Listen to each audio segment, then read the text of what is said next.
You're listening to Grain of Salt, a podcast hosted by Donnie Burtless and Christa covering the Buffalo Niagara region's food and drink scene. Today's abbreviated episode features Christa and Donnie discussing the upcoming season of Nickel City Chef. They'll summarize this year's matchups, and for the first time ever, Christa will announce the 5th Nickel City Chef joining the series in its 7th season.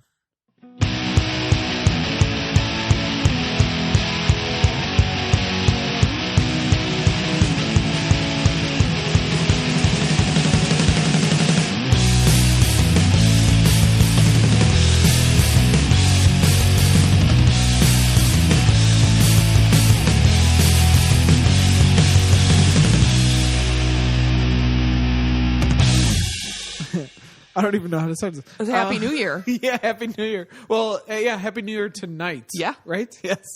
We are recording this in the future. Please don't drink and drive. Yeah, please don't. Also, don't go to horrible things.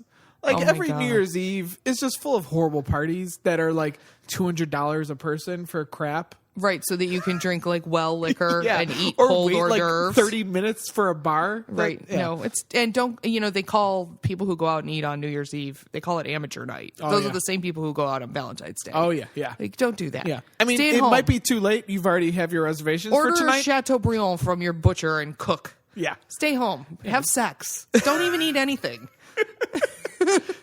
Watch Ryan Seacrest, I guess, because What? Clark's dead. I just said have sex and you say watch Ryan Seacrest? Shoot, dude. If you can't have sex, then watch. I don't know. Well, you won't be able to have sex if you watch Ryan Seacrest. That's all I'm saying. How did this go this way? Speaking of Ryan Seacrest, the 7th season of Nickel City Chef is coming up. All right.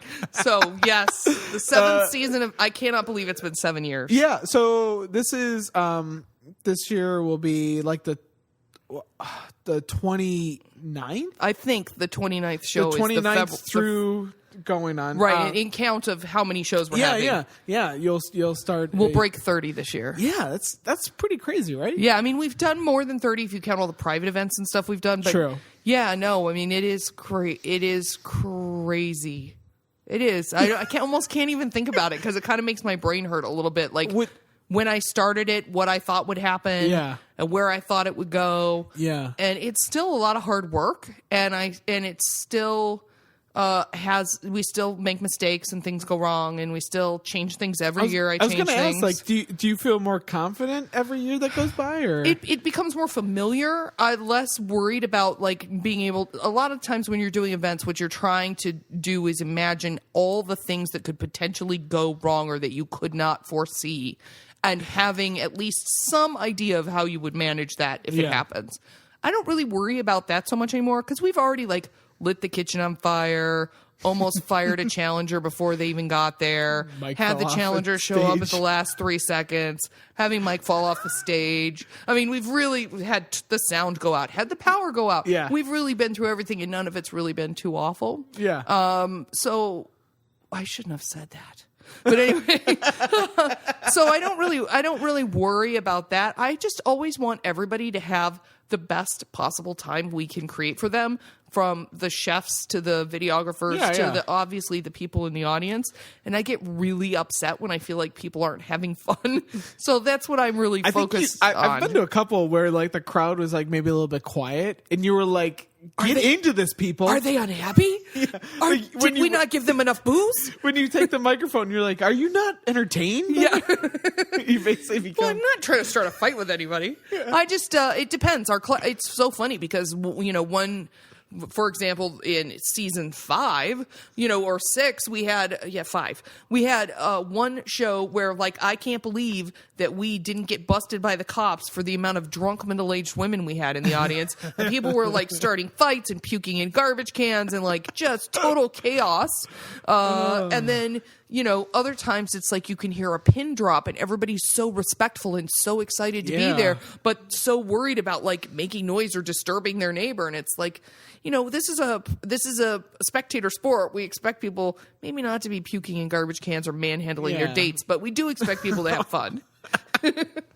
I've seen it all, my friends. God. Seen it all. I've only been to the last 2 years, and I haven't experienced the super craziness. But yeah, it's been kind of fun because me and Allie do the social media for the events, and which I'm so appreciative of because we didn't really have that before because I'm running around like a crazy person all day.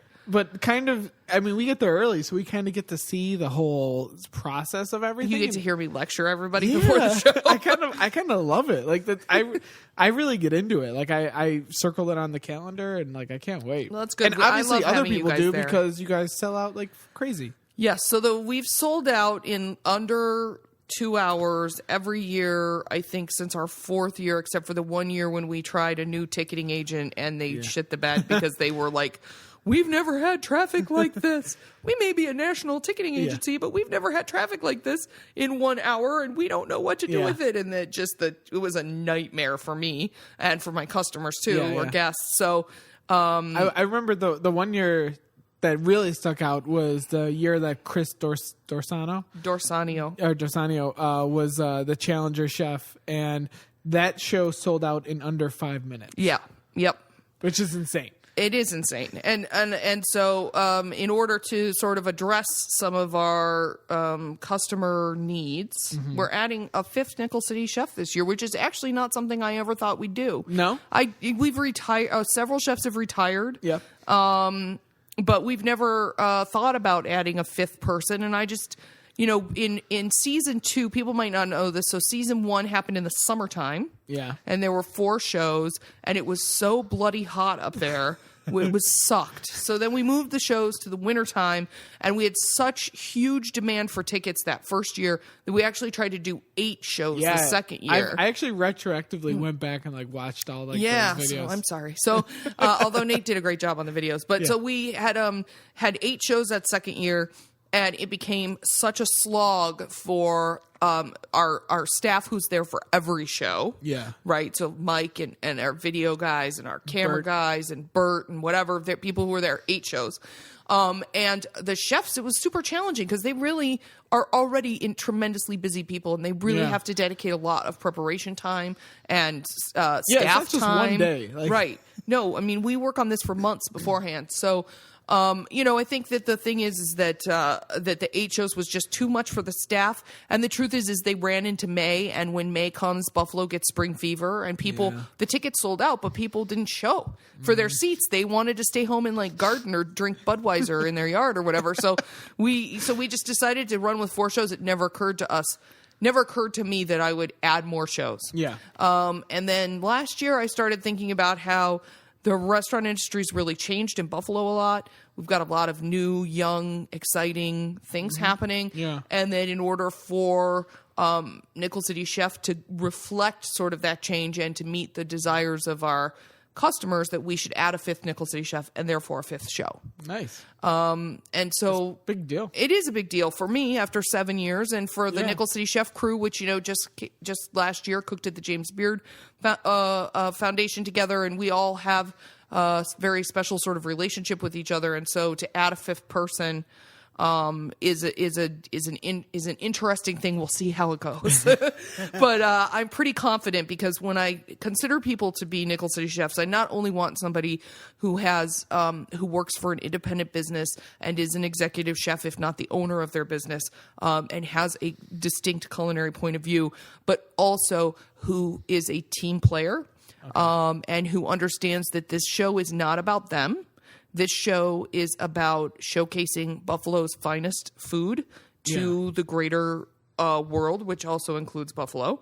And it is about encouraging people in our audience and people who watch our videos to think about buying food from local farms and eating at independent restaurants. And that is what the show has always been based on. Yeah. And that will never change. And it is the ethos of what we do. There are a lot of other good things that happen because of the show. Yeah. But that's the basics of it. And so finding a person who fits that and not just talks the talk, but walks the walk with how they cook in their kitchen and how they source their ingredients and stuff, that's hard to do. Yeah. I mean, my gateway into Nickel City Chef was seeing this is like Buffalo's Iron Chef.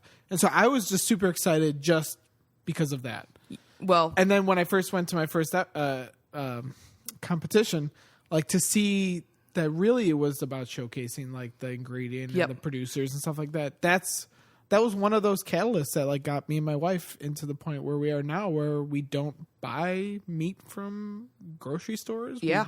We only buy our produce from farmers markets. Yeah, the farm tour, you guys are done. Yeah. I mean, plus the farm tour. Yeah. So I think that's like my favorite part about Nickel City Chef. I mean, obviously I love the food and I love seeing what people can do creatively, but to see, a producer who probably doesn't get that much exposure like that. Yeah, well, and a lot of them have never been to Nickel City Chef and don't know what they're getting themselves into. So they often are sort of surprised by the scale of it and how by sort of, I think we run things in a pretty slick way. So so they really like it, and I think Nickel City Chef is a homegrown show, and it is, only 200 people fit in the audience or whatever, and no, we're not on television.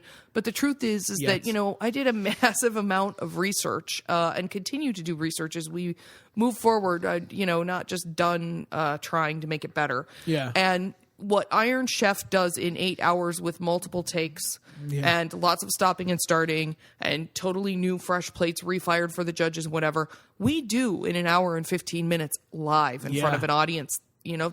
We are actually a harder show to do for the chefs, in my opinion, than Iron Chef. The stakes may be different because it's not on national television, but we really push our chefs to work much harder than they are expected to work on that television show. These it's not like they can just like cakewalk through it. Like no, I mean you can tell when somebody's phoned it in, quite honestly. Yeah, and I mean we talked to Adam Getz, and even he was saying like still he's exhausted like every time, and he's not only done it, participated as a chef 7 times. He runs a good number of these sort of as corporate challenges and cooking classes through Artisan Kitchens and Baths. So he is really familiar, and he's participated at the Taste of Buffalo challenges and whatever. I mean, Adam's all game for anything I ever ask him to do. He always says, "Christa, just ask. I'll be there."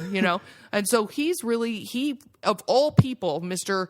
Cooking out of a tin pan on a Bunsen burner, for 50 people at a time or whatever. I mean, he's just insane. Ought to be able to handle it, and he always works really, really hard to be innovative and to push himself as far as he can. Yeah, it's awesome to see everybody. I mean, so for people, I mean, everyone knows, but for people who don't know, the 4 Nickel City Chefs are so in order of like how long seniority? They've been chefs. For me, J.J. Richard from Torches was the very first chef to agree to participate, to come to the space, to look at it with me, and to take a bet and to be like, Christa, I put my reputation in your hands, which was huge for me in 2008 when I started working on this idea.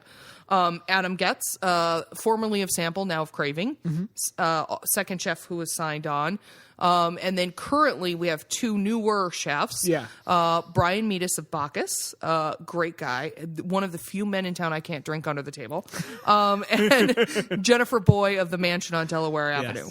And so those are our returning Nickel City chefs. And let's briefly go through the schedule. Because we'll announce our 5th Nickel City chef at the end. So before we talk about the schedule, so this is going up on New Year's Eve. When are tickets going on sale? Tickets go on sale January 2nd at 10 a.m. and you will be able to find the link on Facebook, which automatically feeds to Twitter, and also on nickelcitychef.com. Okay. And tickets are sold individually for each show. Okay. And so you should probably know what show you want to tickets for most, and focus on that show. Focus on that show because I wish there was a way that I could slow down ticket sales, and we can hope that Square doesn't crash this year because that's who I'm using now.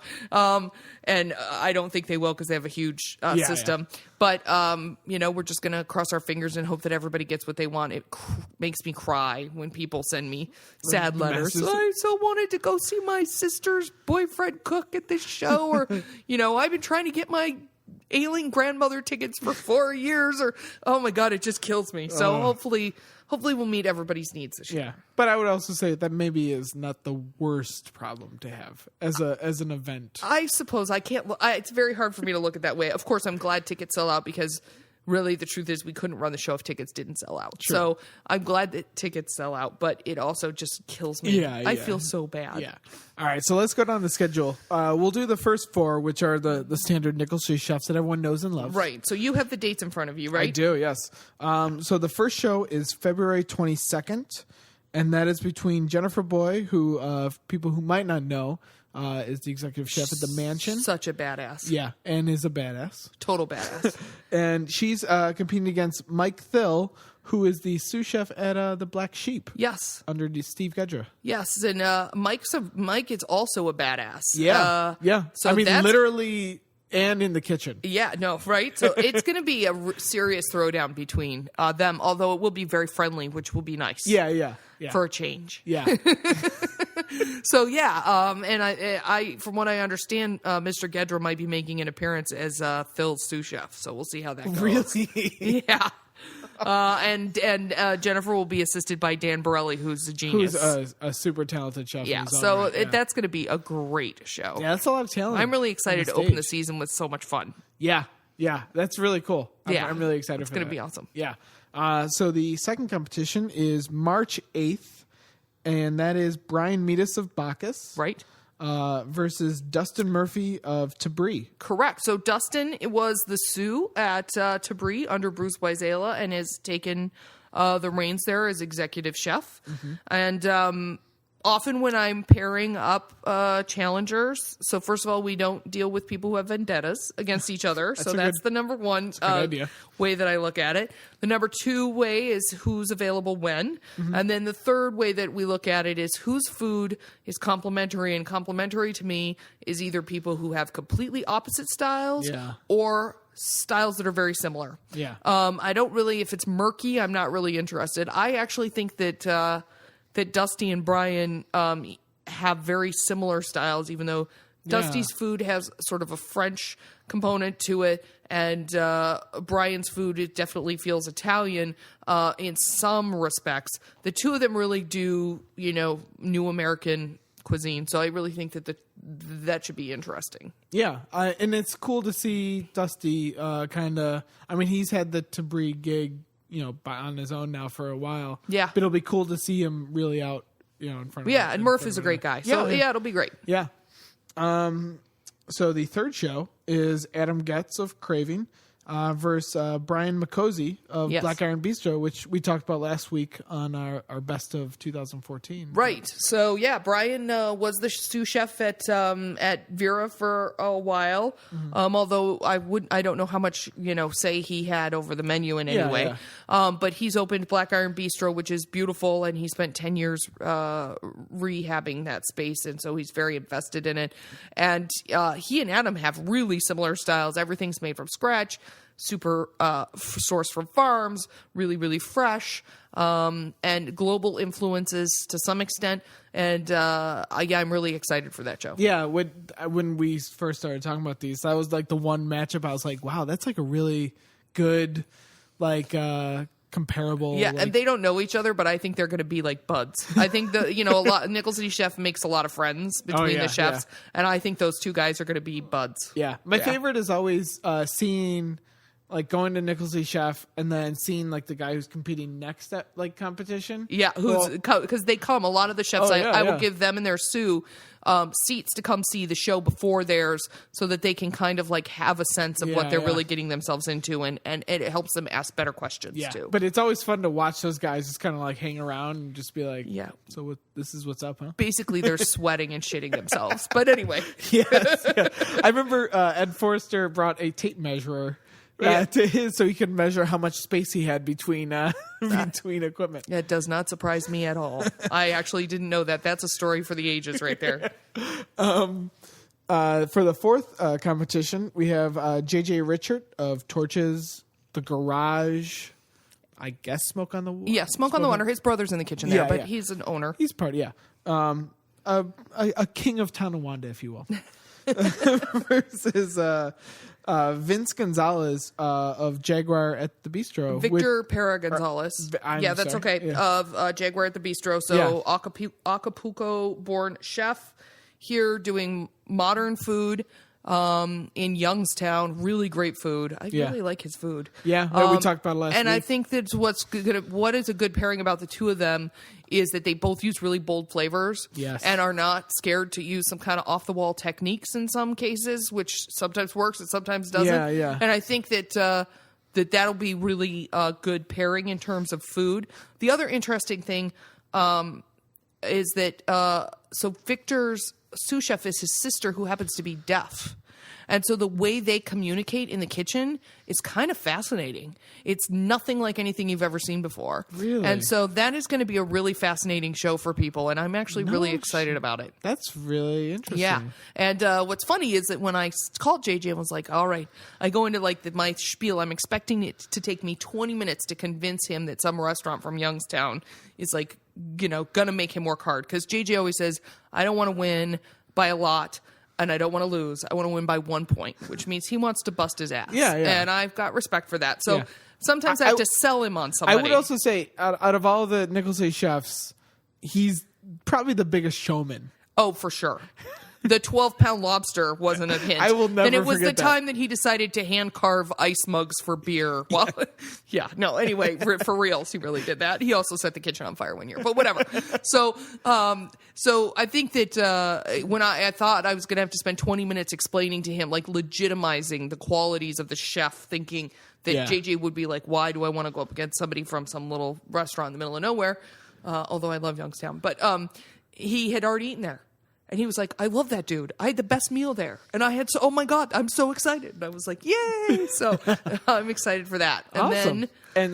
So to announce the new Nicholas A. chef. Right. So we are adding a new Nickel City chef to our lineup, as I've already mentioned. Yes. And his show will be on April 19th. Mm-hmm. And that would be, nobody who knows me will be surprised to hear that would be Edward Forrester from Buffalo proper. Yeah. Which I think, he did a great job on his competition against Adam Getz 2 years ago. Yeah, great job. And he was a super judge last year.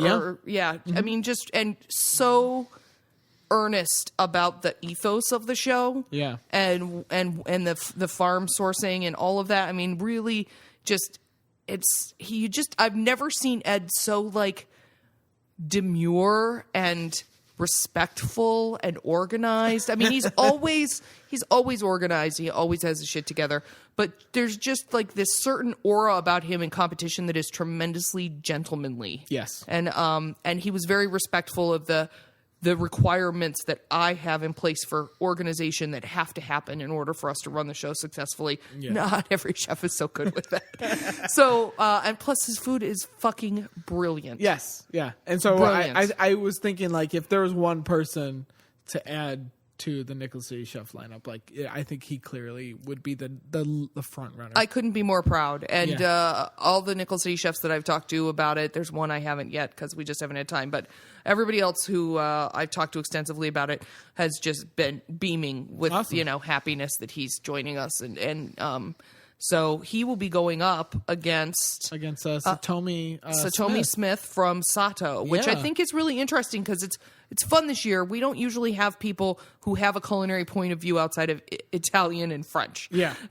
And French is a little wonky there because it's really a bastardized American version of French. Exactly. And so, to have Victor, from Acapulco with Mexican food and Satomi with Japanese fare, really exciting for me, at least, who's been to all the shows, coincidentally. And I think that her and Ed's food really are complementary because even though her food is clearly Japanese, it's all very refined, very simple, very clean, smart food. There's not going to be, there will be some crazy techniques, I'm sure, on everyone's part. Yeah. But it's going to be, I think that their food is really well paired. I totally agree. Yeah. So I wish I was a judge on that show. I'm going to want to eat everything. This is a really good lineup. Thanks. I'm excited. Yeah. So you've done, you've done 28 of these already. Something like that. How hard is it to still think of new ingredients, or is that easy? It's hard, but not as hard as it will be if we go much farther. The thing is, if we were doing the show in the summertime, it would be easy. Yeah. It would be a piece of cake. Yeah.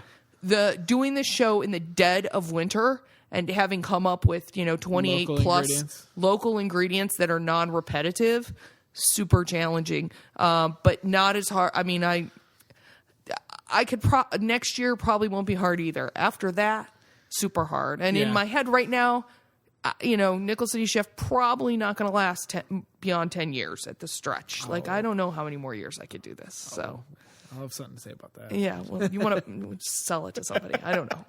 I don't know. Anyway, we'll see. I mean, yeah. I look forward to it every year. I mean, I'm fortunate enough that I get to go to it. You're fortunate enough. Are you kidding me? You do all of the tweeting, Facebooking for us. My wife is very... Which we didn't do at all before, so it's been tremendously helpful. I have to give that credit to Allie, who's very good at that stuff. Well, Allie is my touchstone, because she sits right behind the judges, and as, shit is going wrong. Mics aren't working, shit's on fire, bathroom's blocked up, whatever's going on.